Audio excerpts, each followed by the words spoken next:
The Sinfulness of Sin by Ralph Venning. Section 1. What Sin is. Sin is the transgression of a law, yea, a good law, yea, of God's law. Sin presupposes that there is a law in being, for where is no law there is no transgression. Romans chapter 4 verse 15. But where there is sin, there is a law, and a transgression of the law. Whosoever committeth sin transgresseth also the law, for sin is a transgression of the law. 1 John chapter 3 verse 4. That this is the sin intended in our text is apparent from Romans chapter 7 verse 7. Now the law not only forbids the doing of evil, whether by thought, word, or deed, but also commands the doing of good. So to omit the good commanded is sin as well, or ill, as is the doing of the evil that is forbidden.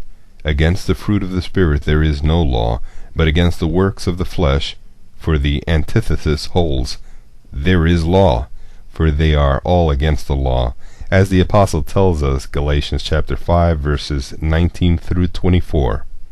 Whatever then transgresses the law of God, in whole or in part, James chapter 2 verse 10, is therefore and therein a sin, whether it break an affirmative or a negative precept, i.e., whether it is the omission of good or the commission of evil.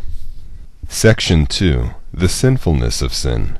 We now proceed to lay open in what especially the sinfulness of sin consists, which is easily and readily known from the description or definition just now set before us.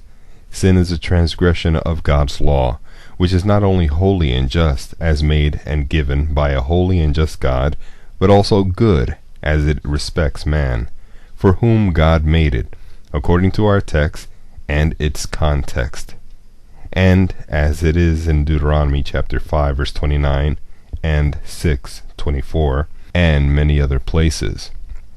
I say, sin being a transgression of God's law, which was made for man's good, the sinfulness of sin must needs lie in this, that it is contrary, 1 to God, 2 to man.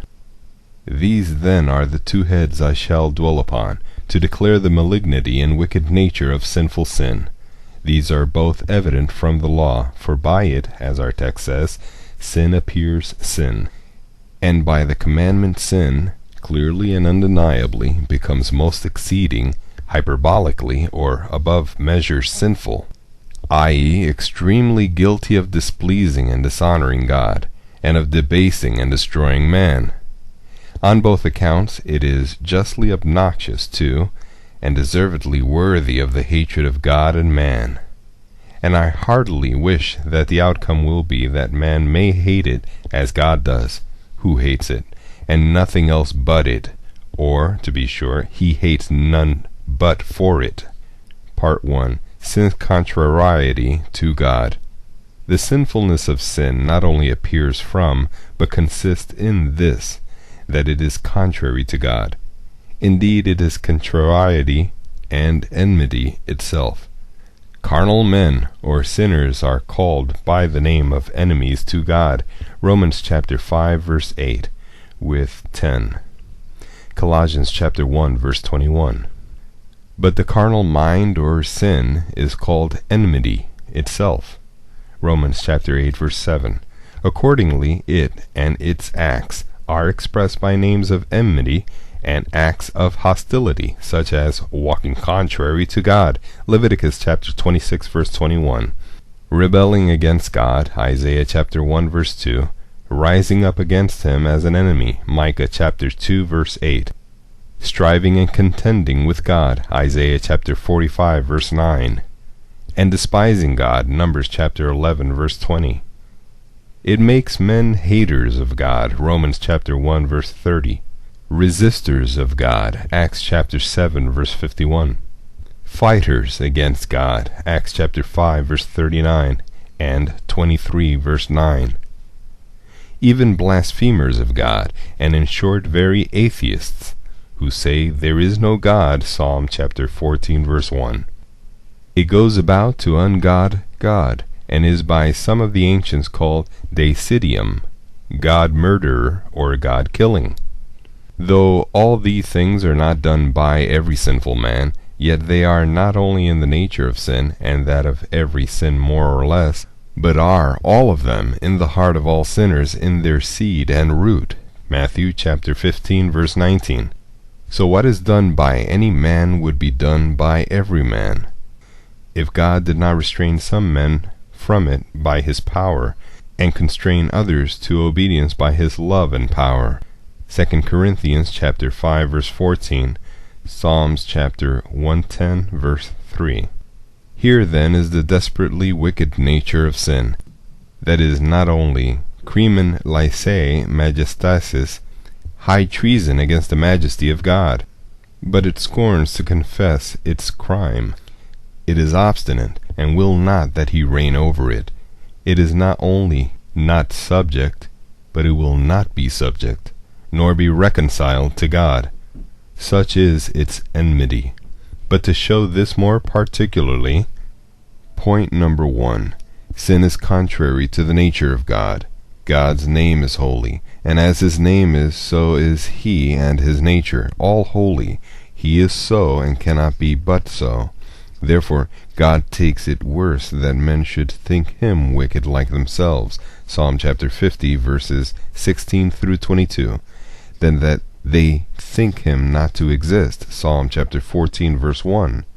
It is said to weary him when men say that evil is good in his sight, Malachi chapter 2, verse 17. This is the thing God glories in, that he is holy, even glorious in holiness, Exodus chapter 15, verse 11. Holiness is the attribute which frees God not only from evil itself, but from all appearance or suspicion of evil. If God were not holy, many of the things which God does would look unlike him. His justice and judgments would look not only like severity, but tyranny, were not it and they holy. His love in its conduct and behavior to some people would look like fondness and respect of persons. But that it is holy, his patience would look like a toleration, if not approbation of sin, but that it is holy patience. Thus many acts of God, were it not for holiness, would appear as seemingly evil as they are really good, and would be as much suspected by all as they are unjustly censured by some. God is holy, without spot or blemish, or any such thing, without any wrinkle or anything like it, as they also that are in Christ shall one day be. Ephesians chapter 5, verse 27. He is so holy that he cannot sin himself, nor be the cause or author of sin in another. He does not command sin to be committed, for to do so would be to cross his nature and will.